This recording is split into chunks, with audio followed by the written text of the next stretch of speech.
Hi guys, ang menu natin ngayon ay ayan, minced pork and then egg. Ito yung dry radish. Tapos itong gulay natin yan ay, ang tawag dyan ay tale di gallo. Yan. Mag-fry tayo ngayon ng tale di gallo with egg and dry radish. Yan, dry radish yan, saka minced pork.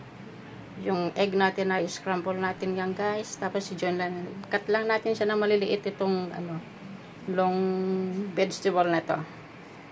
Guys, ito na yung format ng ating menu. Ayan. Ganyan lang ang hiwa niyan guys. Ayan, scrambled egg. Guys, ito na yung pre-night natin ng minced pork. Ayan yung dry radish. So, wag na natin lalagyan guys ng seasoning kasi may yung minced pork na timplahan na natin, saka yung radish ay na siya, may konting alat at tamis.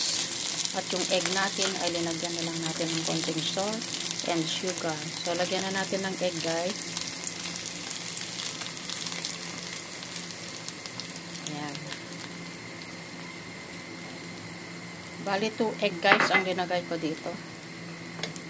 So, na natin. Fried lang natin ganyan.